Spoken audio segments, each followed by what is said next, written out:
You're not on the list. I need you to leave. Now." Her voice sliced through the soft clinking of champagne glasses and the distant hum of the yacht's engines. Everyone turned.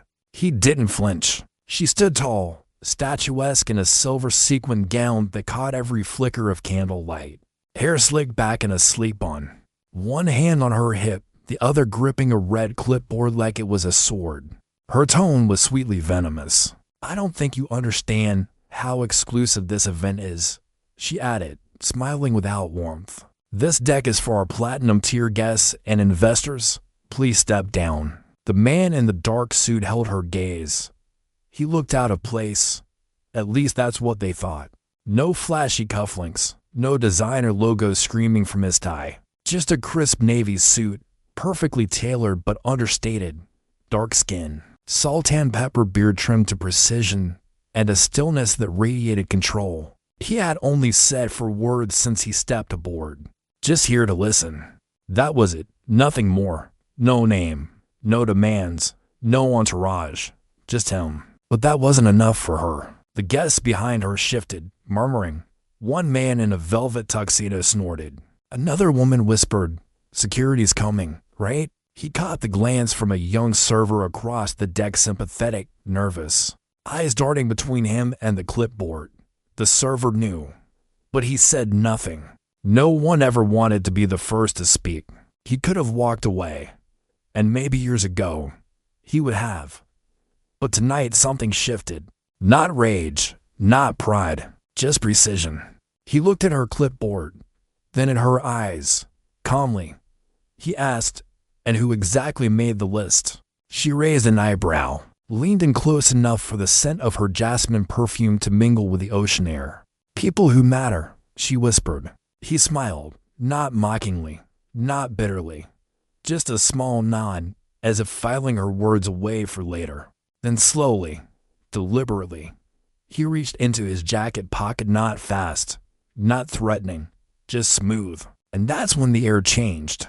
Even the laughter stopped. He wasn't just reaching for a phone or a badge. No, he pulled out a checkbook, matte black, monogrammed, thick, and uncapped a pen.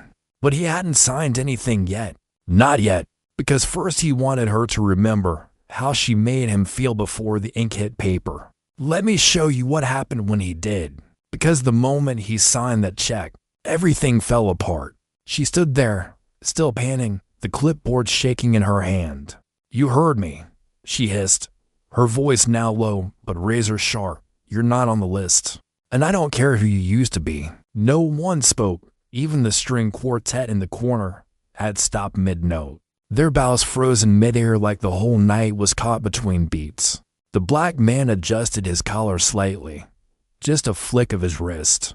The soft click of his cufflink caught the attention of a nearby waiter. He didn't move to defend himself, didn't raise his voice, but something in the way he stood unmoved, completely still, felt heavier than any retort. That's when someone whispered, not loud enough to be bold, but just enough to carry. Wasn't that the guy from the Atlas merger? The woman in the silver gown flinched. Her posture stiffened. She turned sharply to the source of the voice, a young man in a navy tuxedo, who immediately looked away, pretending to sip from an empty champagne flute. She regained control, quickly. "Security," she snapped, not turning to see if they were near. "Escort him off my boat." Two uniformed guards stepped forward, not fast, not rough, but the air changed, denser, tense like glass about to crack. Black CEO turned, just enough to glance at them. "I wouldn't," one of the guards muttered almost involuntarily, then froze as the woman shot him a glare. The older man's eyes drifted around the deck, pausing for a moment on each face. Some stared back. Others looked away in shame. And then he spoke. Just 3 words. But they sliced through the air like a blade. "Is she sure?" The question didn't make sense at first, until he reached calmly into the inner pocket of his jacket and pulled out a folded piece of paper. Crisp, unwrinkled. He opened it slowly, deliberately. It wasn't a threat. It was a guest list. Not his own. Hers. He held it up just high enough for her to see. Her face paled. "No," she said quickly. That's not where did you get that? He said nothing, just one step forward. And in that one step the entire party recoiled slightly, like waves pulling back before a storm. But that wasn't even the real storm. Because what happened next when he finally opened his mouth and said her name would break everything. She tried to hide. Don't you ever say that name again. Her scream cracked through the air like a whip, louder than before. Sharp enough to make the lanterns feel like they flickered. Heads turned. A champagne glass slipped from someone's fingers and shattered against the wood. The black man didn't flinch, his lips didn't move, his eyes. However, they didn't leave hers. He had said only one word, just one. But it wasn't the name she gave to the world now. It was the one she buried, the one that didn't match her accent, her new hair, her carefully curated elegance. Lailed. No one else understood, yet, but she did. Her eyes darted toward the guest list he held, then to the faces surrounding them. For the first time that evening, she looked haunted. That's not you, don't, she stammered, grasping for something to grab onto, a lie, a defense, anything. You've mistaken me for someone else. The man let the folded paper fall to the deck. It landed perfectly at her feet. She didn't pick it up. Instead, the silence now turned, like wind changing direction mid-sea. A middle-aged man near the railing furrowed his brow. Wait, Layla. Like the girl from the Montclair case? Someone else murmured. I thought she went abroad after that scandal. Eyes turned. The sea of faces, once hers to command, began to shift like a tide rolling away from her. She tried to rally. This is ridiculous. That name doesn't mean anything. It's a mistake. But the fear in her voice betrayed her. The poise gone. Then, the man in the navy tuxedo from earlier, the one who'd mentioned Atlas, took a brave step forward. Sir, he said, addressing the black CEO directly, voice tentative. Who are you really? That's when the man finally exhaled. A quiet, controlled breath. He reached slowly into the other side of his jacket. This time, not for paper, but for a pen. And then he walked calmly to the bar, where a blank tab sat open next to the register. With deliberate care, he signed his name. The bartender glanced down, blinked, double take, and froze. Because there, in dark blue ink, was a name not whispered, not rumored, but known.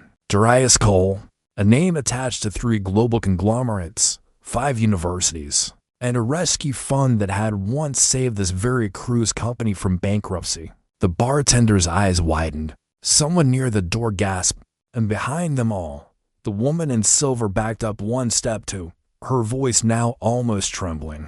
That's not possible. You weren't supposed to, you were done. But he turned, calm as ever, and said, you should have remembered who signs the checks before you tried to write people off. If you'd like to support stories like this, consider subscribing. We've only just begun. And now it's time we go back.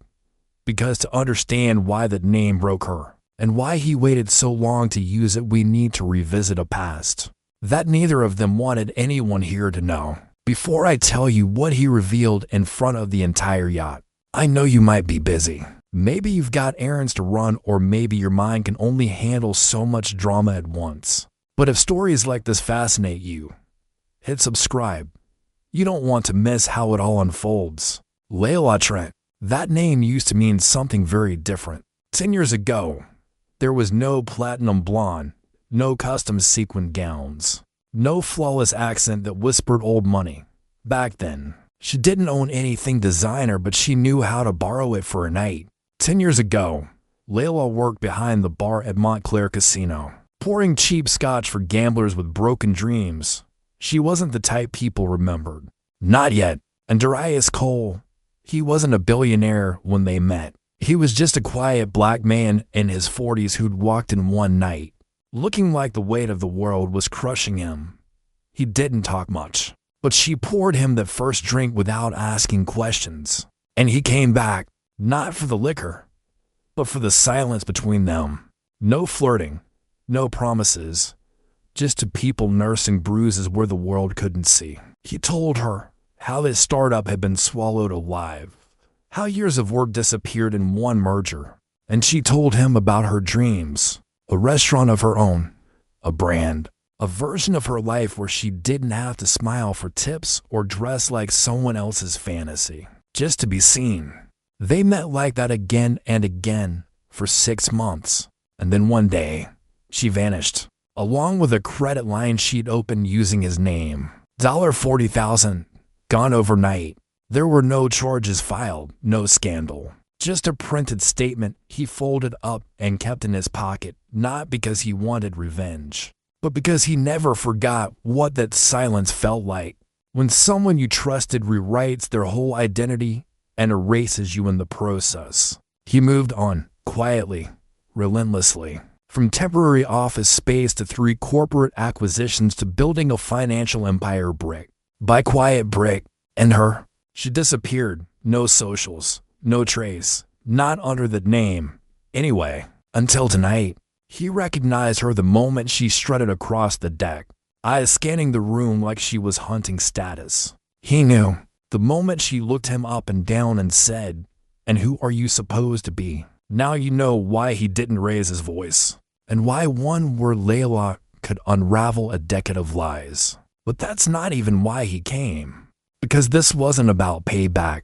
Not tonight. This was about someone else. Someone who knew Layla before she even met Darius. Someone who had a front row seat to the first scam she ever pulled.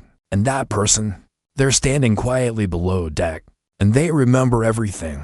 He didn't go looking for her. He came to see someone else. The man standing silently at the edge of the lower deck, half hidden by shadow, holding a glass of ginger ale that no one noticed him refill 3 times that night. He hadn't spoken a word since the confrontation above, but he'd heard everything, and when Darius glanced over the railing, down to where the man stood, their eyes met. A nod, just that, and everything shifted.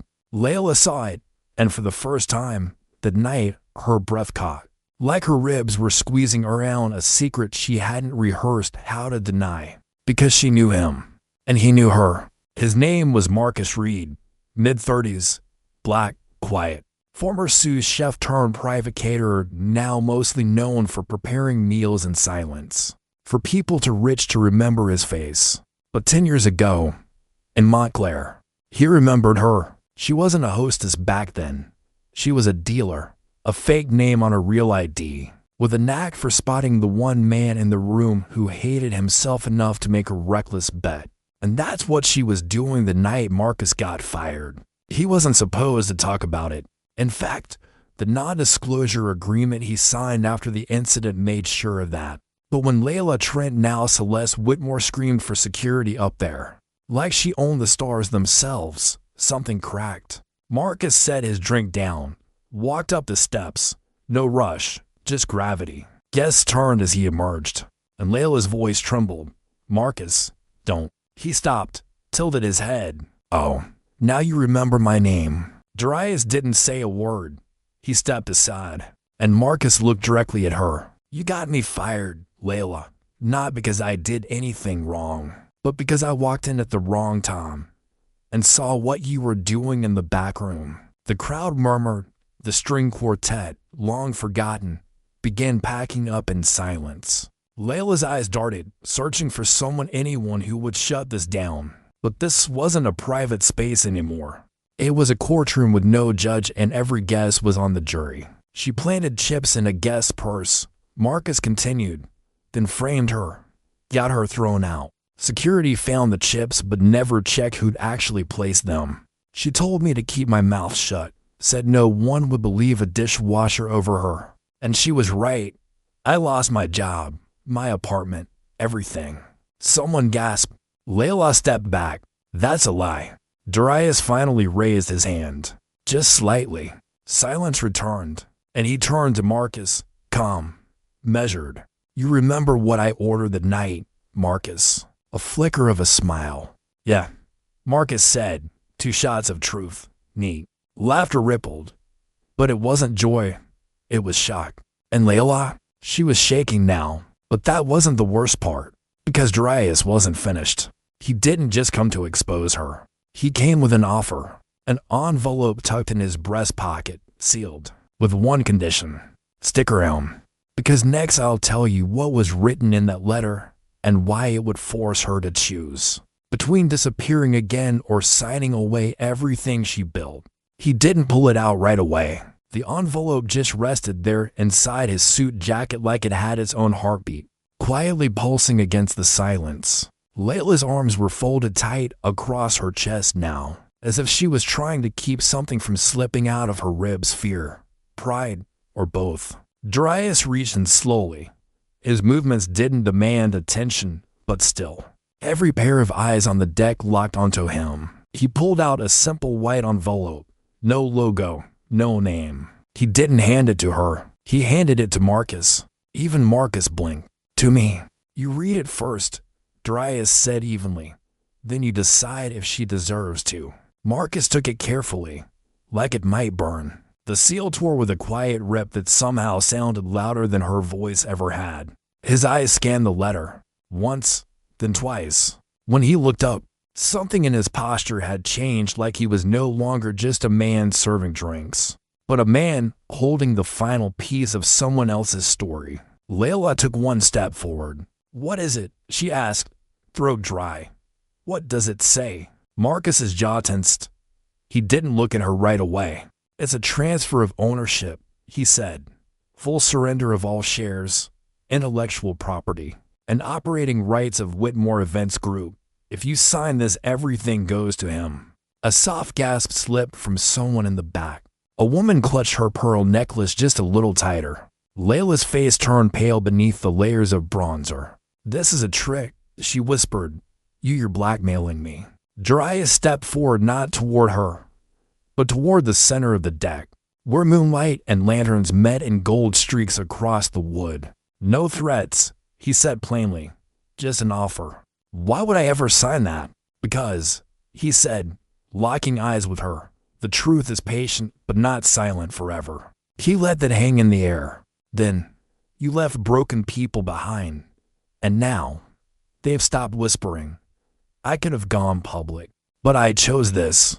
He gestured toward the letter still in Marcus's hands. This is mercy. Layla was shaking her head slowly, the words catching behind her teeth. You think this makes you noble? No, Darius said. It makes me done. He nodded toward Marcus. She signs that, she walks away, with her money, her face, whatever she can carry. And if I don't, Layla asked, voice cracking. Darius didn't answer, but the silence that followed was louder than any threat. She looked around. Faces she used to control now stared through her, not in awe, not in hatred, but recognition. Marcus took one step closer, the envelope held gently between his fingers, and Layla did not reach for it. Her eyes shimmered, her hand twitched, and that's when the sound of a heel echoed across the deck. One more person stepped forward, and she was not part of the plan. The heel strike rang out again, clear, sharp, confident. She stepped into view from the upper lounge just above the gathering crowd, dressed in all black. Not dramatic, not flashy, just clean-cut authority, like someone who didn't need sequins to be remembered. The woman had short, tightly curled hair and skin the color of warm cedar. No jewelry, just a pair of round glasses and a badge tucked into the inside of her blazer. She walked down the steps slowly, letting each moment stretch as the yacht fell into complete stillness. Layla's body turned slightly away, instinctively, but the woman never looked at her. She walked straight to Marcus first. May I see the letter? Her voice was low, smooth, the kind that made lawyers nervous. Marcus hesitated, glanced at Darius, who gave the smallest nod. She took the envelope, skimmed the contents with a practiced eye. Then she turned not to Darius, not to Layla, but to the entire crowd. I apologize for interrupting, she said calmly. My name is Valerie Rhodes. I'm with the Office of Corporate Ethics and Asset Review. Whispers. Phone screens lit up again. Someone mouthed the word investigation. Valerie continued, I'm here under sealed authorization related to a pending case. I've been following the financial trails of 3 shell entities tied to Whitmore Events Group for nearly 9 months. Layla's knees buckled slightly. Her hand gripped the railing behind her. This letter you're all witnessing, Valerie held it up, does more than shift ownership. It legally acknowledges knowledge of fraudulent capital movement and under some jurisdictions. That would count as an indirect confession. She looked straight at Layla now. No anger, just clarity. Which means if you sign this, I can't protect you. Layla shook her head, mouth trembling. Protect me. From what? Valeria's expression didn't change. From yourself. The wind picked up slightly. The sea behind them shimmered gold for a moment in the lantern light. I didn't come to arrest you, Valerie said. I came to witness whether your guilt was willing to speak before the evidence does. She turned to Darius. I know what she cost you, and I know why this, she gestured to the letter, feels like closure. But if she signs this under duress, it won't stick. Darius didn't speak. He didn't blink. Valerie handed the letter back to Marcus. It's your call, she said. Marcus stared at it, then at Layla, and then he stepped forward. One slow step. He didn't offer the paper to her this time. He laid it gently on the bar counter and placed a pen beside it. You can sign it, he said softly, or you can walk away. Layla looked down, then at Darius, then at Marcus, and finally, she looked at Valerie, the one person in the room who wasn't judging her, only watching. She stepped forward. Her hand hovered over the pen, but she didn't pick it up. Instead, she picked up the letter, held it in both hands, and tore it in half, right down the middle. Gasps rippled through the crowd. Darius didn't move. Valerie closed her eyes for half a second. And Marcus? He didn't even flinch, because even that wasn't the ending they came for. What happened next wasn't a decision of ownership. It was a confession of something much deeper. And it didn't come from her. The torn halves of the letter fluttered to the deck like dead leaves. Nobody moved. For a long, breathless second, it was as if the entire yacht was suspended in midair above justice, above pride, above whatever this night was supposed to be. Layla stood with the pieces in her hand, eyes hollow, chest rising in shallow bursts. But the silence wasn't about her anymore. It was about what came next. And then Marcus spoke. His voice wasn't loud, but it was the only sound that mattered. You remember what she said to me that night? He asked, turning slightly toward Darius. Darius didn't answer. He didn't need to. She looked me in the face. Marcus continued, after planting those chips, and she said, people like you are born invisible. Learn to stay that way. A ripple moved through the crowd, not just of shock, but of recognition. Because that wasn't just cruelty. That was doctrine. Layla dropped the torn paper. I was scared, she whispered, like it would undo the years between then and now. I didn't mean. But Marcus cut her off, calm, measured. Yes, you did. He stepped forward now, for the first time. His voice filled the space like a tide rolling in slow and steady. You weren't trying to survive. You were trying to disappear into power. Big difference. She blinked, tears starting to rim the edges of her mascara. But no one reached for her. And Marcus wasn't finished. You told me to be invisible, he said. And tonight, the world finally saw me. He turned to Darius now. I don't want the company. I don't want her money. He looked around at the stunned, silent guests. I want everyone here to remember that just because someone wears the shine doesn't mean they earn the gold underneath. Then he stepped back. Darius gave him a small nod and turned his attention to Valerie. You said you came to witness something, he said. Have you seen enough? Valerie adjusted her glasses, calm as always. I have. She reached into her jacket and pulled out her own envelope, smaller, government sealed. I'll be submitting my report with all accounts frozen for 48 hours, she said. Pending further review. Layla's lips parted. You can't do that. Valerie turned to her, quietly. You tore up a deal, not your history. Two officers stepped quietly from the far side of the deck. Not to arrest, not yet, but to ensure no one vanished before morning. And still no one said a word. Then, Darius looked to the crowd, but not with arrogance. With the calm weight of someone who had carried truth for too long. This isn't revenge, he said. This is a warning. To every hostess who forgets the names on her own guest list. To every power-hungry smile that hides what it stepped over. And finally, to Layla. You build a kingdom with mirrors, And tonight, the glass cracked. She didn't respond. Not with words, just silence. And then she walked. Not escorted, not dragged. She walked the length of the yacht deck, past the string quartet packing up, past the stunned guests, past everything she thought she had built. And no one stopped her. No one applauded. Only the ocean, still and waiting. But what she left behind was far from over. She was gone. The yacht quieted. The music never resumed. The drinks remained untouched. The guests didn't laugh again. Darius stood still, hands in his pockets, watching the water as if it were whispering something only he could hear. Marcus stood beside him, silent, respectful. Valerie disappeared below deck to begin her protocol. And then Darius did something no one expected. He sat down, right there on the edge of a teakwood bench, beside the bar, under a swaying paper lantern. His shoulders didn't drop. His posture remained straight. But in his eyes the weight was unmistakable. Not victory, not satisfaction, just the echo of something deeper. Regret. Marcus approached slowly, took the spot next to him without a word. They sat like that for a moment, the billionaire and the ex-sous chef, side by side under the same moonlight. "You okay?" Marcus asked. Darius exhaled through his nose. "Define okay."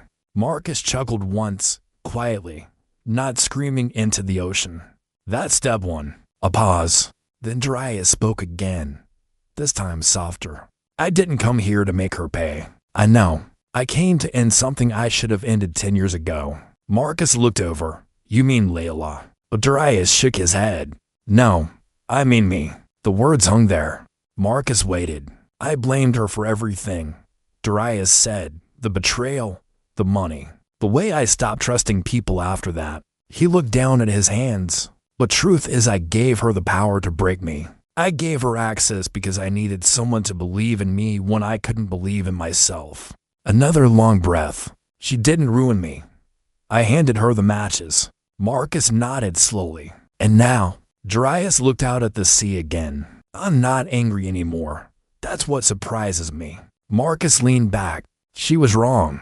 "She was," Darius agreed. "But so was I." The two men sat in silence again, until a small voice interrupted. "Excuse me."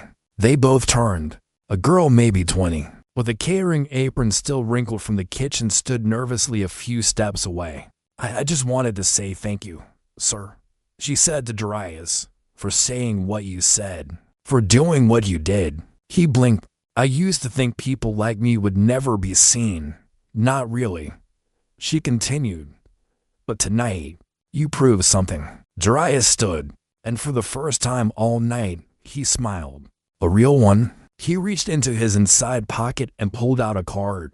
No company logo, just a name. His name. A number, nothing else. "Come see me next week," he said. "I might have something better than catering shifts." She stared at the card like it was made of gold. And in a way it was. Because it wasn't about the paper. It was about being seen. Not as a threat, not as a liability, but as potential. Darius turned back to the water, feeling the first light of clarity since he boarded the yacht. He didn't come to destroy Layla. He came to set himself free. And somewhere in the silence of the deck, freedom finally answered back. He didn't sleep that night, even after the yacht docked, even after the guests left, some in silence, some whispering as if they'd just witnessed a ghost story. Even after Marcus clapped him on the shoulder and disappeared into the night with a quiet dignity money could never buy. Darius returned to his suite, poured a single glass of water, and sat by the window. And for the first time in years he let the memory return. It wasn't Layla. It wasn't the betrayal. It wasn't even the company he lost. It was his father. Summer, Baltimore, 1981. He was 11, standing outside the corner store, watching his father argue with the manager about a receipt that had conveniently disappeared. "I'm not stealing," his father had said. "I bought that wrench." But the manager wasn't listening. He was white, pale and nervous. His hand twitched near the store phone, and a police cruiser was already circling. Darius stood behind his dad, clutching a brown bag with a candy bar inside. It melted, but he didn't notice. What he remembered most was the moment his father looked down, not from guilt, but exhaustion. "Let it go, son," he'd whispered. "We know the truth. That's enough." They walked away without the wrench, without justice, and the silence between them that night over microwave dinner and the hum of a broken fan burned deeper than any insult. It was the day young Darius learned that knowing the truth wasn't always enough, and that silence wasn't peace, it was punishment. He blinked. The glass of water in his hand trembled slightly, the weight of years resting on a wrist that had carried too much. He never told anyone that story, not even Layla, because somewhere along the way, Darius Cole had convinced himself that building something bigger, a company, a legacy, a name they couldn't ignore, would erase the way that moment made him feel. But it never did. Not when he earned his first million, not when Forbes put him on the cover, and not even when Layla tried to humiliate him in front of strangers on a yacht that floated above the very world he once had to crawl through. It was this night, the one where he gave the truth room to breathe, that finally brought that silence to an end. And maybe that was the real reason he'd orchestrated the evening so carefully. Not for revenge, but to undo the lesson that had haunted him since childhood. That silence meant surrender. No more. He picked up his phone, not to post, not to share, but to write something for himself. A sentence, a single truth. "I was never invisible. I just forgot how to look back." He tapped save, and this time, when he closed his eyes, he actually slept. The next morning came soft, not with blazing sunlight or crashing headlines, but with stillness. Darius woke just before 6, not to an alarm, but because something inside him had unclenched. He stood at the window again, watching the marina slowly come to life. A fisherman uncoiled his rope.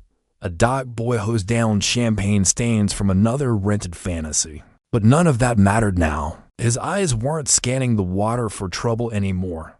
They were searching for continuity. By 7:30, he was already dressed, charcoal suit, open collar, no tie. He moved through the lobby without security, without staff. And outside, waiting exactly where she'd said she'd be, stood the girl in the black apron from the night before, still wearing the same shoes, eyes still unsure if she belonged. "You came," he said. "I thought maybe it was a test," she replied, "or a joke." It was neither. He gestured for her to walk with him, and they did down the waterfront, where gulls skimmed the surface and the city still pretended it didn't sleep in its own noise. "What's your name?"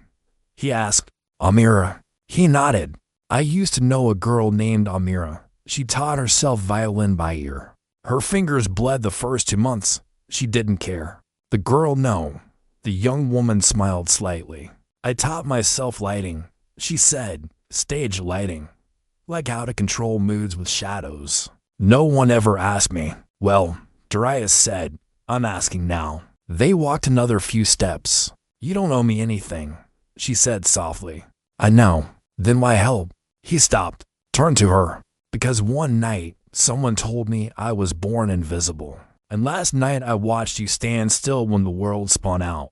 Her eyes watered. "But I didn't do anything." "Exactly. You didn't run.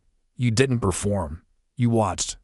And sometimes, being the only one who refuses to look away is the rarest kind of strength." He handed her another card, different this time. It bore the name of a private arts foundation, one she'd heard rumors about, but never imagined she'd be invited into. "There's a project starting," he said, "short term. But real. You'll work with a team. Real designers, real pay." She looked down at the card like it might disappear. "Why me?" He looked toward the water. "Because this story was never just about me, or Layla, or even Marcus." He paused. "It was about what happens after silence breaks." She clutched the card to her chest. "Do you believe people like me can really change their future?" He gave her the same look he once gave his younger self in the mirror, back when everything still hurt.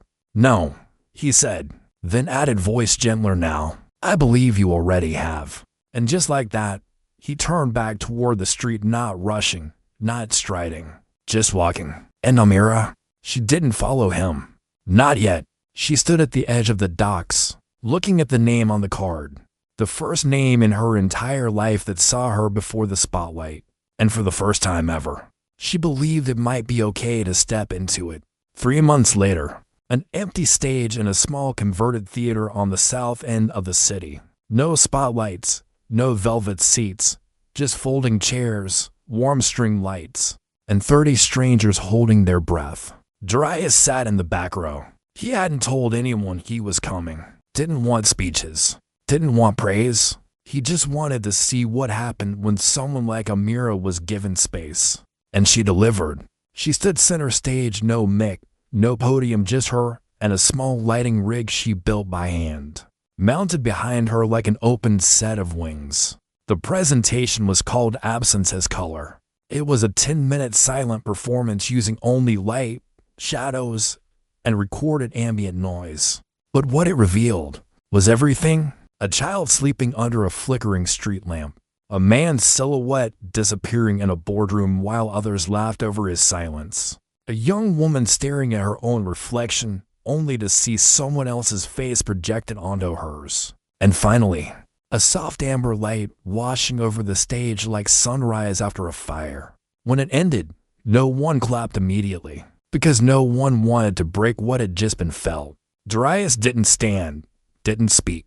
He just smiled. A real, full, tired smile. Not because she had succeeded, but because the story had finally moved on. Later that night, as chairs were stacked and cords were coiled, Amira found him outside by the alley entrance. She didn't say anything at first, just leaned next to him. Then quietly, "You saw." He nodded. "You told me once silence isn't peace," she said. "Tonight, I realized something else." He looked over. "It's also not failure." He chuckled. "No, it's just waiting to become something." She held out a small slip of folded paper. "What's this?" "My first design client, a playwright. He wants to hire me for his next tour." I said yes. "You should." She nodded, then added, "But only if you promise to show up opening night and sit in the back row again." He took the paper. "I promise." As she walked away, he watched her go, not with pride, but with recognition. She wasn't invisible anymore.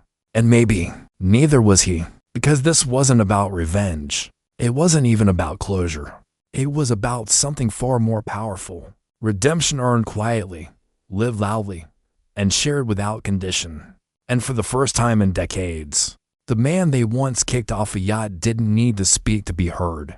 He simply stood, and the world listened.